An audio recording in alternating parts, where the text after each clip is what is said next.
It's just going to be waffles again. No, Oh. it's an unboxing of my breakfast. Oh. I've got scrambled eggs, borracho beans, barbacoa. Barbacoa. Doesn't that give you the shits? And then that looks like something that came out of the cave in the new Star Wars episode. No. I'm TK422, one half of Two Kept Mandalorians. What is this?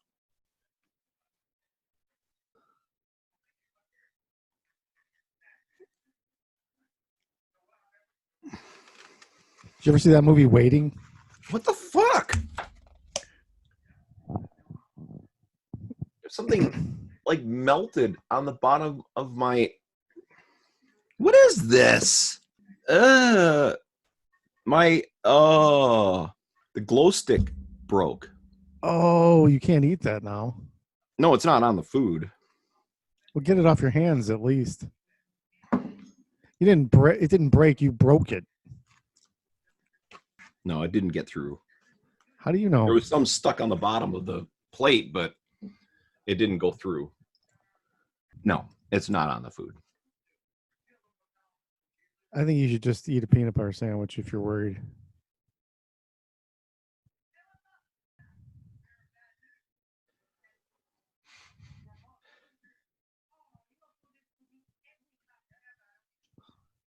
Poor decisions on camera.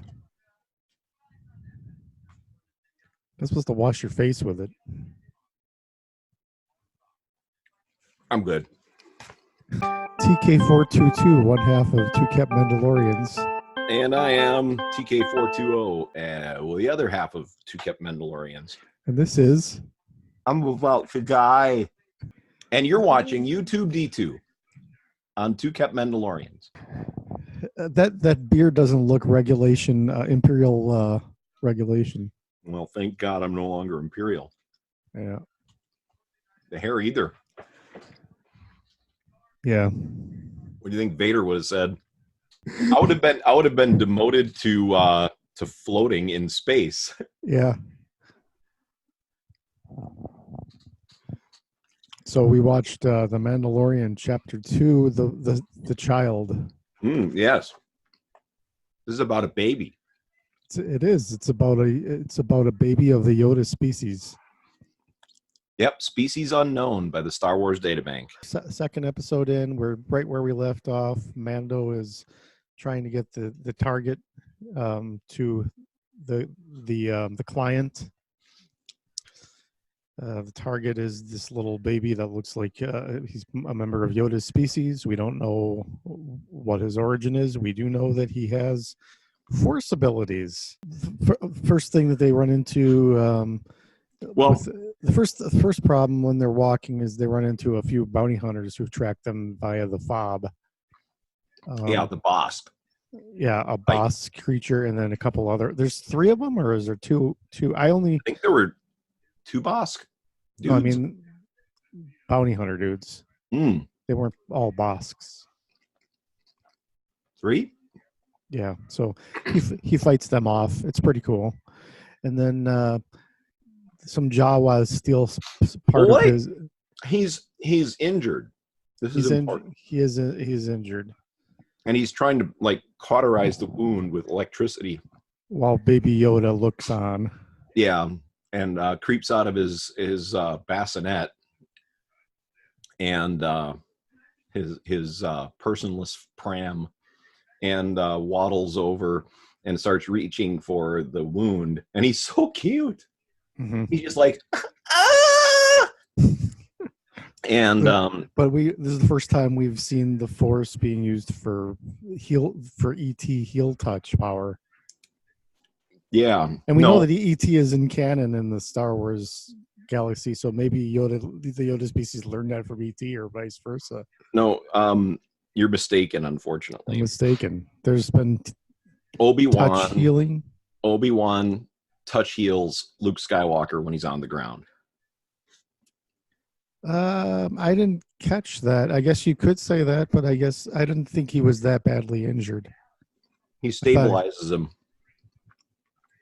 Okay. I never got that out of it. I just saw him kind of helping him up. I think he stabilizes him. Okay. So Yoda's trying to touch heal the Mando. The Mando doesn't realize that's what he's doing, so he puts him back in his crib twice. Yeah. And then he goes back to his ship, which he notices is being ransacked by a bunch of Jawas. Yep. And we find out very quickly the Jawas mean business. Why yeah, Jawas mean business, but also why Vader very specifically stopped by Boba Fett when he was talking about capturing the Millennium Falcon. He said, no disintegrations. Said, no disintegrations. Yeah. Yes. Because he pops off a few of those little Jawas into nothing.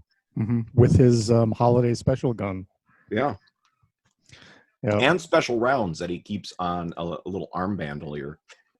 That was one of the neat things about what this show is doing, is it's showing us things that were referred to in the other movies, but it doesn't shoehorn them in. It's not like Rogue One where dude just shows up and says, "You just watch yourself," so that we can all be taken out of the movie and say what's going on there. Mm-hmm. This doesn't take you out of it. It's just building on things that have been referenced previously. Like somebody says no disintegrations, but now we get to see one. You know, that's the kind of cool writing I like. Uh-huh. And you know, I like Rogue One, but you know, I have my issues with a few things. Yeah. But so yeah, he disintegrates a few of these Jawas, and we see for the first time that he's not he struggles a lot. He's not the cool gunslinger that never misses. He's right. He's more like you mentioned when we were talking.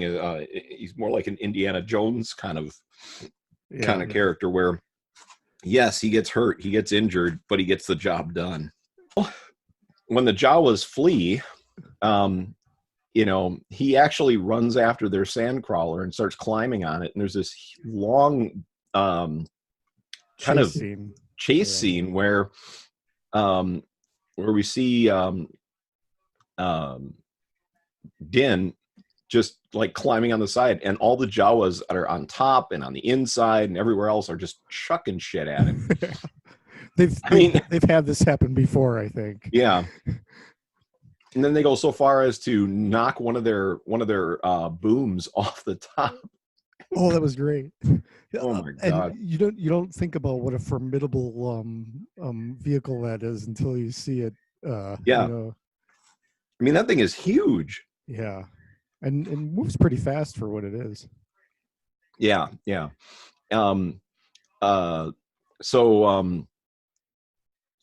He ends up getting knocked clean off the thing after taking out probably several Jawas in the process. Yeah. But he ends up on the ground, and the little Yoda pod catches up to him, and he's just laying there, and he wakes up. The Yoda pod is connected to this wristwatch thing he has where he can actually control where it goes. So I think it actually automatically follows wherever that thing is. Like, right. Well, it stays within a certain range. Right. And so, yeah, it shows up, and he's just like, ugh. So he ends up making his way back to Nick Nolte. The Ugnaught. Quill. Thank you. Yeah. And of course he's ready to help.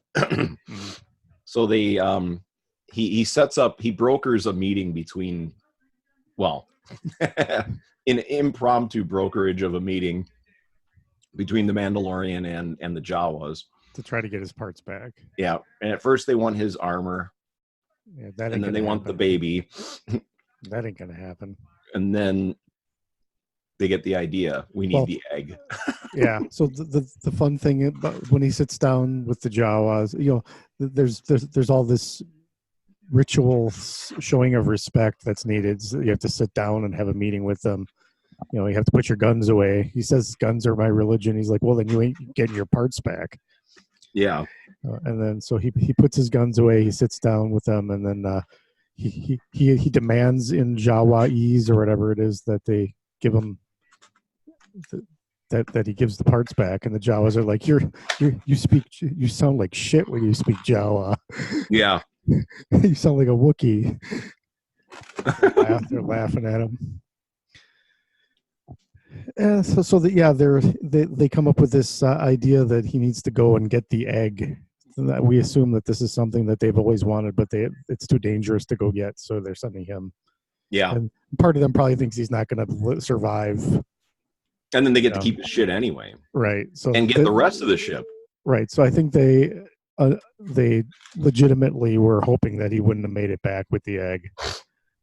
So there he goes, down into the cave very cautiously, and digs around. Then he realizes he's facing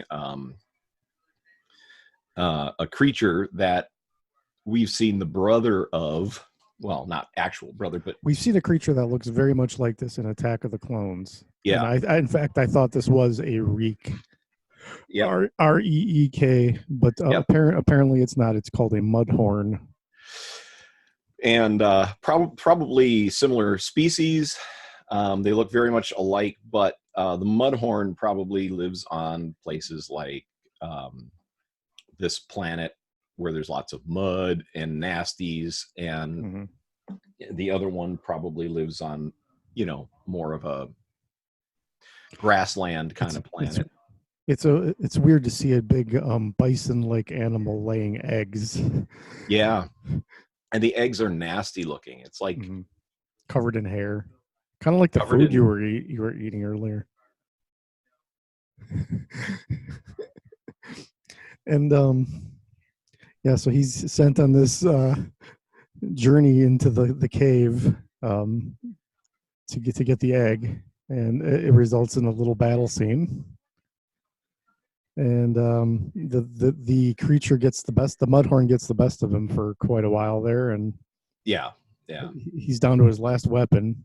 The only thing that can, just like I had thought when we watched the trailer, that the mudhorn like literally lands on top of him when he's trying to burn him. Mm-hmm. But it beats his ass. But then Baby Yoda uses some force powers. This is when we learn that he is force sensitive for sure, and lifts the creature. Not only force sensitive, he's force powerful. Yeah, already at the infant age of 50. Yeah, he so he literally picks. Picks this up, and he has him just running in place for a while, and the Mandalorian doesn't even take advantage of the time. He's just so dumbfounded by what's going on that he just stands there, and then until little Yoda passes out. Well, we have to remember this is like 5 or 9 years after Return of the Jedi, so we don't know. There's probably not a lot of knowledge of the Force everywhere. The only Force users are really Darth Vader and Luke Skywalker in this era. Right. And they're far away from a planet like this. Yeah, so to see something like that would be a spectacle. But not only that, I have a feeling that he actually was taking advantage of that time. And he was like studying the creature. Oh, finding where to kill it. Yeah, because when the creature comes down and he stabs it right in the... Yeah. I mean, because that's just a knife, right? That's just a knife. It's not like a laser knife or vibro knife or anything like that. It's just a knife. And he plants that in a place that instantly kills the mudhorn. So he must have somehow been studying. He was standing backward. He was standing back and reverse engineering the animal's vital signs or vital makeup, vital organs. Yeah. So I like kills it, brings the egg back. Yeah, and the Jawas are elated. At first they were like giving up on him and they were leaving. Yeah. And then he shows up and they're like, "Woohoo! The egg!" They take a machete and just clonk. It looks like a coconut. Yeah. Until they start reaching in and start pulling out all the bright yellow sogginess and just jamming it in their faces. Yeah. That's all they needed. They just I wanted to taste it. I feel like maybe they had to wait so long to get. This is probably something you never get to eat. So basically, Mando gets to leave with his quarry, and end of episode. It's very short. It's only 33 minutes. Yeah, with the credits. With the credits. And I will say it's cool that we don't get a lot of fat in the shows. We don't get a lot of boring. It doesn't get weighted down with a lot of stuff. It's very much like a old serial where you're in and out. You get the action. It doesn't feel rushed ever. There's no. I just think that they tell what they intend to tell in that episode, and that's all, because we've seen a variation of the times between 1 and 2. The first one was 42 minutes. Second one was 33 minutes. This is similar to the way Disney handled Rebels. Like the pilot episode was packaged as a movie, but it was about 40 minutes long. And then the subsequent episodes were all around 22 and a half minutes to under a half an hour. Yeah. And we're only going to get 8 episodes. Mm-hmm. There were 2 in already. But you got to think about that. That's basically 2 motion pictures. Mm-hmm. Yeah. It's like watching the first 2 motion pictures of a quadrilogy or something like that. Because because they're going to get.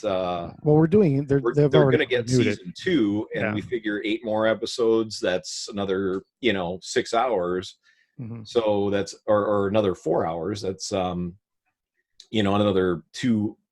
That's like 4 movies. Motion picture. Yeah, quadrilogy. Mm-hmm. 4 movies worth of material, and hey, 4 movies where stuff is happening. It's not just here's an hour of people sitting around talking about dragons that never show up. Yeah, and they do show up. I know. It's takes more a long like time, it's very different than something like A River Runs Through It. Oh yes. Or Legends of the Fall. I like A River Runs Through It. I love those movies. They're 2 of my up there movies when I just want to chill. It's not a movie I would ever expect to be referenced during a Star Wars review, but yeah.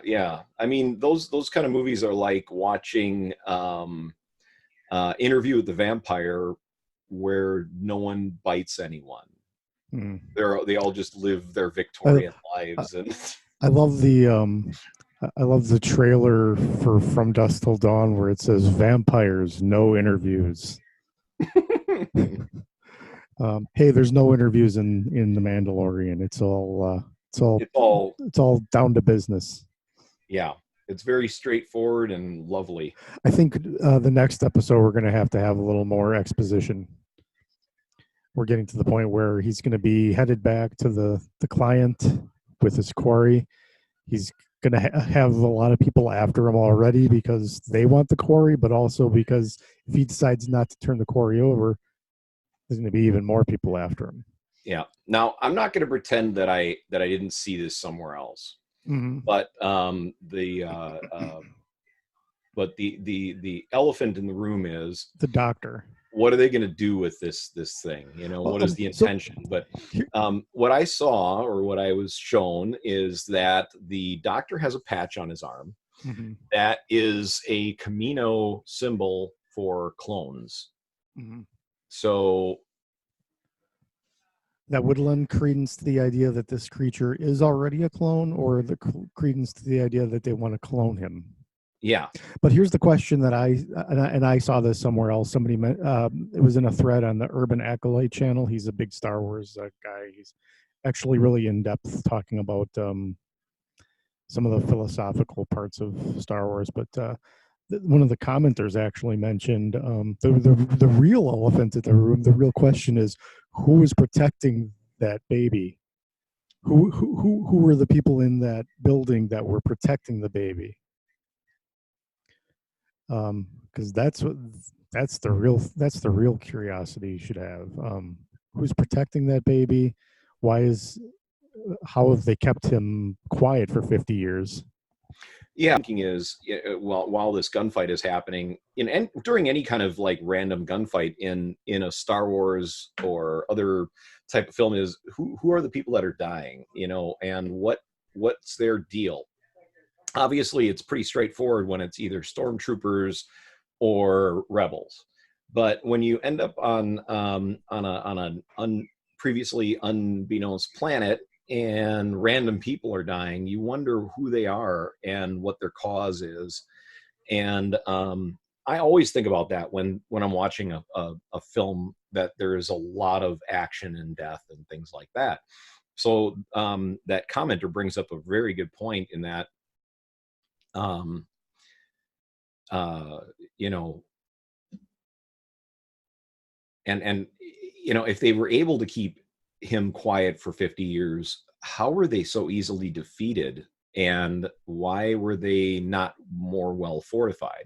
Now, of course, any lesser bounty hunters probably would have died, and probably have died, because as the Ugnaught points out, as Quill points out, several people have come through and gone after whatever it was they were going after, and didn't come back. So it's a very good possibility that the protectors of the bassinet were a lot more fortified earlier, and have been thinned out somewhat by all the previous attempts to get the child.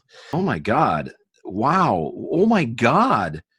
So the stuff that was inside of there is actually eating away at every piece of plastic that it touches. Pan down. What? Pan the camera down so we can see what you're talking about. Oh my God! It just completely destroyed and ate several memory sticks or memory chips that I had here. Oh man! I hope nothing. Is there some sort of acid in there? I don't know, but it's dissolving plastic in front of me. Wow. God, I hope I didn't get that in my food. Mm. Where did you get the glow stick? It was in a container.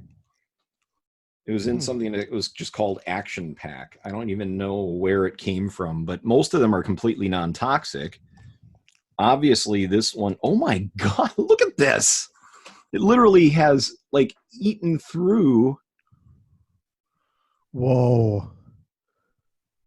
Yeah. I think you better deal with that. Wow, it's eating through the veneer on the desk as well. What in the hell? It's going to eat through the hull of the ship if you don't take care of it. I believe it. Oh, yeah, my fingers are feeling smooth. That means it's eating through my skin. Yeah, you might want to go wash your hands. And I am getting a little lightheaded. Really? Yeah. Maybe you should get out of there. This interview is over.